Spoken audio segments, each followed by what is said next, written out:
Dude, enough already! You gotta drop it, Kyle! You fucking drop it, fat ass! Tell these guys you were just fucking with me. They're gonna just keep beating the shit out of both of us! Yeah, dude, Kyle, if you're just fucking with us, we have to know. You're just making things more confusing. If I was just fucking with you, then so was he! Fine! Maybe I'll admit it. I'll admit I was just fucking with you guys. But only if Kyle admits to it first. I'm not saying anything until he does. You admit it first! Alright, fine! We'll both admit it at the same time, alright? On 3, we'll both say, I was just fucking with you. Fine? Fine. Okay, fine. 1, 2, 3. I was just fucking with you. Ha, gotcha! Oh, you asshole! How are you gonna fall for that, you dumbass? Our town has been led by a dumbass bitch mayor who never did anything to stop crime, and now Mitch Connor's gonna... All right, enough talking. Just make me mayor already. It's Mitch Connor! Go on, hurry, swear me in. All right, to begin the inauguration... Is he gonna get assassinated? Mr. Connor, would you raise your right hand, please? I do solemnly swear. I do solemnly swear. Wait, stop! No. What's going on here? Just finish the ceremony. Everyone, listen! This is all just a plan to get more crime in our town so that the Coon and Friends franchise would be bigger than the Freedom Pals franchise! Cat urine has been put into your drugs and alcohol to raise crime in the city so that the Coon would have more crime to fight. Everything was thought up by this asshole! Mitch Connor rides a fat raccoon? No, don't you get it? He did it all! Go ahead, new kid. Show them the selfie you took.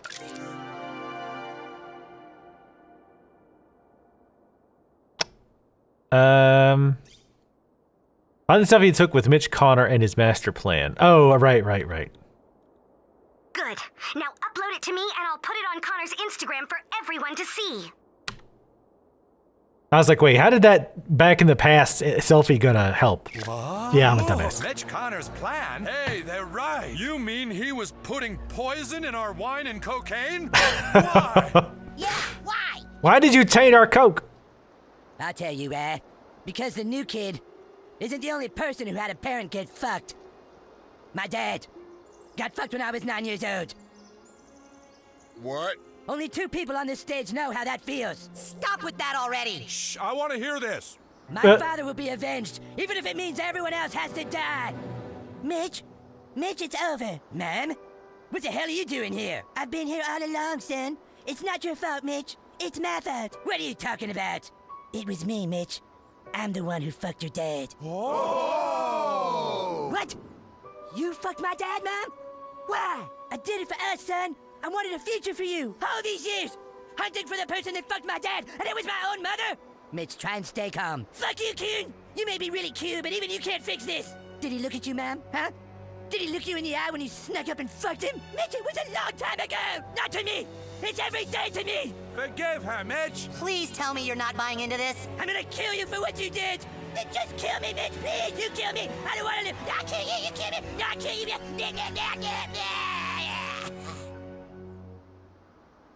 Well, thank God that guy isn't gonna be mayor. Come on, everybody. Let's go get clean drugs and alcohol from the next town over. Yeah! Wow. Well, that was an ending. Wow. So we finally finished it. Finally finished South Park. I don't know why. I feel like this game was long as The Witcher. Okay, maybe not. And I don't even mean it in a negative way necessarily. Like I said, it just felt like, okay, this is probably the end, and then there was more. But again, it wasn't necessarily a negative. Wow, that's a weird like juddering. You see that? Like when the scrolling is kind of like up, stop, up, stop, up, stop. Anyway, oof. So first of all, the ending. Like I said, some people feel like it felt like it was rushed. Like it's just suddenly ended out of nowhere. I don't really get that at all. Like the whole Mitch Connor thing was built up that, he was organizing this, and then there's the whole going, back to future past reference for the X-Men thing that you do as you go back to the past. I mean, that part was pretty short. Like that would have been kind of cool to see more of like the future, or well, not past, but the future future South Park where things were fucked up. But I mean, you go through that, and then you can go in the past, and like you have like the duplicate, like the alternate universe, Mitch Connor, and all that shit. So I don't know. I don't really agree that it felt forced, and like some people are like, oh, it feels like it's forced, and like you need DLC. I'm like, what? Like, I don't know. It felt like a long episode to me, which is I think how it should feel.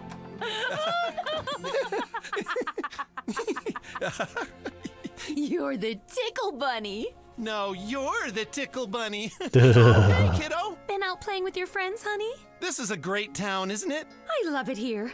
I'm so glad that all those years ago we came clean about our child's past. I feel like, I don't know, like our lives are different now somehow. I love you. And I love you.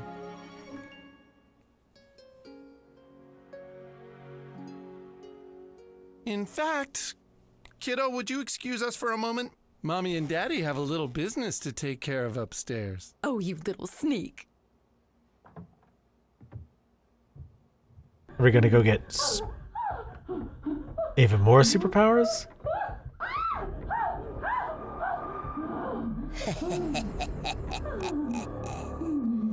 Did you really think you could stop bad things from happening? Don't you see that chaos always catches up with you? You've tried being a hero. Why not let your darker side free? There's only one truth in this life, new kid. No matter how hard you try to change the past, your dad will always have fucked your mom.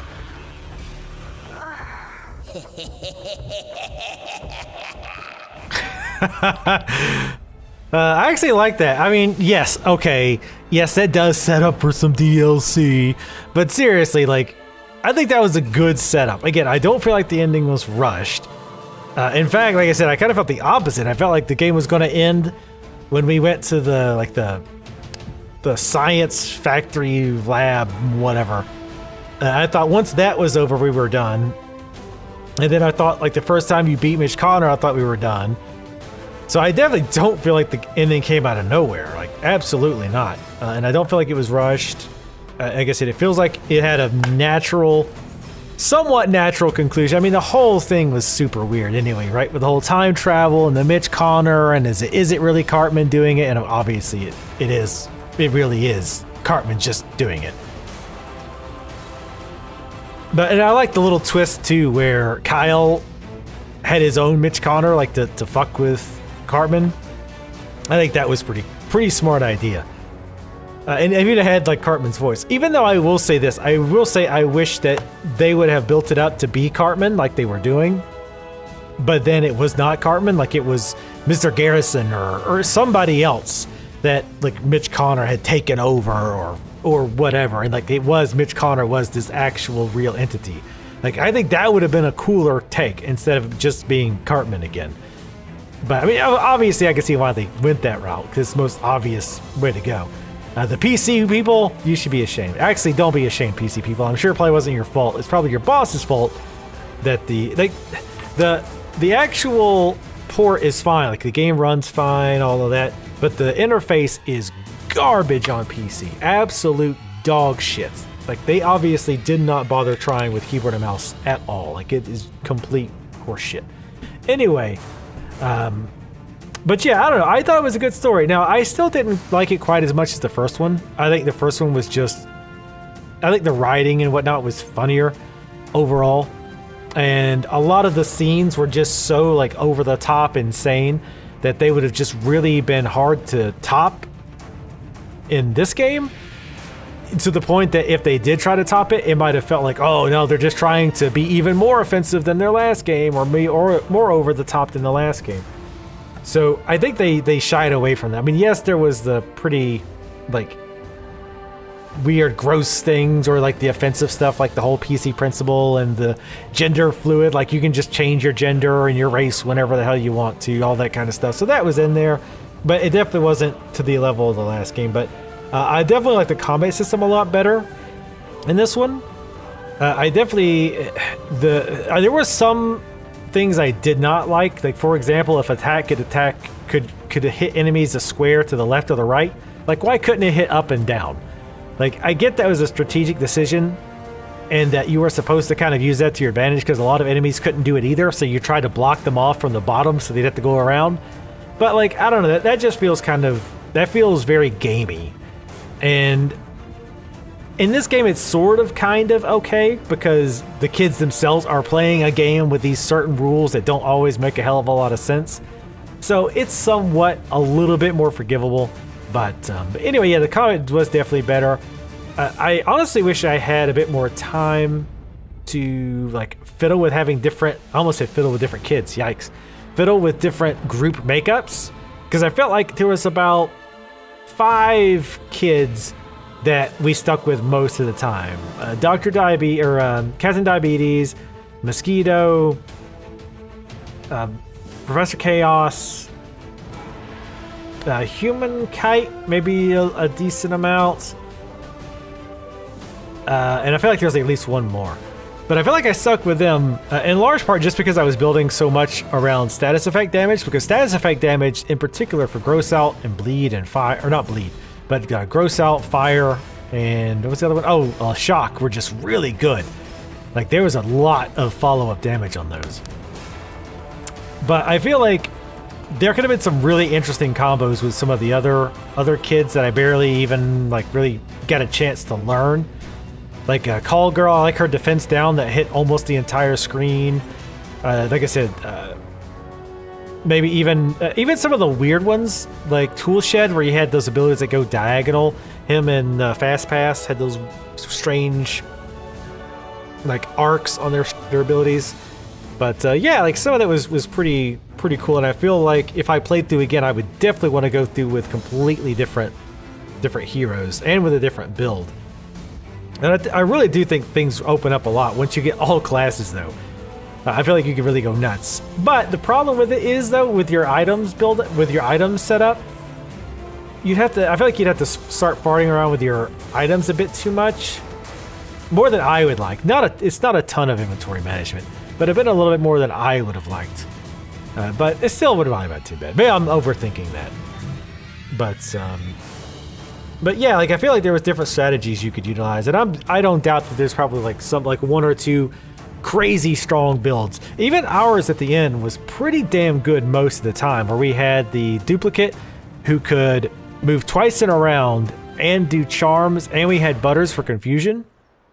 That was actually pretty damn good something. Okay, so good. It does. Oh, and we got token experience as well. That achievement for playing through the entire game as a black character, which is nice. Cool. So I will actually, not on camera, but I probably will actually try to go back and do all the achievements. Because I'm only missing... That vigilante has given us all something to believe in. There's also one achievement I don't have yet.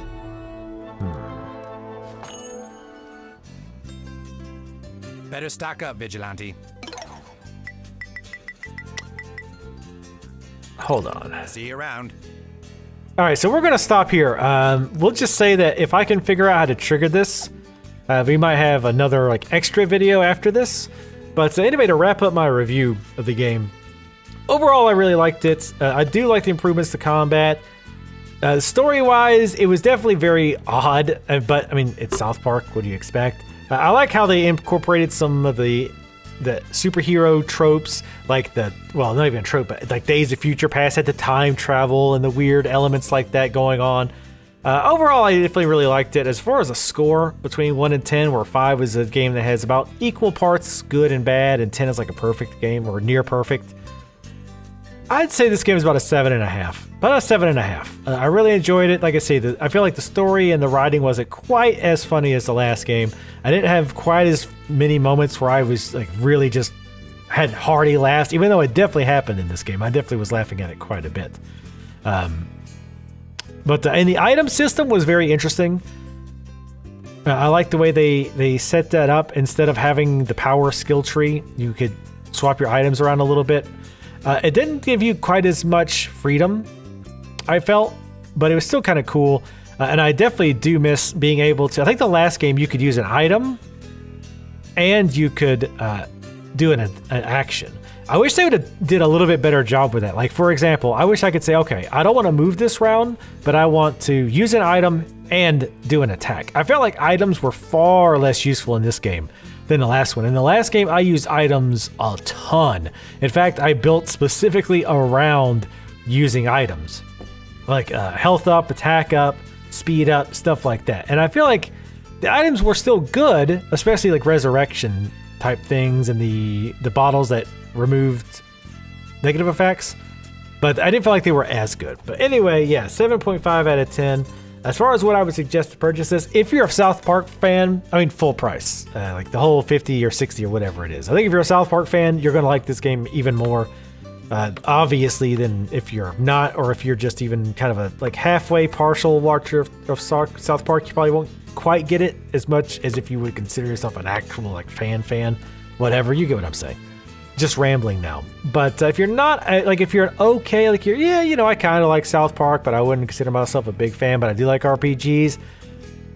Maybe around $30-ish for you. I mean, the story and the mechanics aren't going to be quite what you're used to probably if you're a big RPG fan. But I definitely think it's worth a playthrough just for the different take on the RPG and a lot of the tongue-in-cheek mechanics and things of that nature, and the dialogue, all that. But anyway, that's enough rambling out of me. Thank you guys for watching, and make sure you leave comments. Let me know what you thought of the entire series below. Leave a like if you like the videos. It does help me a lot. And again, if I can figure out this one other little thing, there might be another video after this, but we'll see. Anyway, thanks again for watching, and I'll see you next time.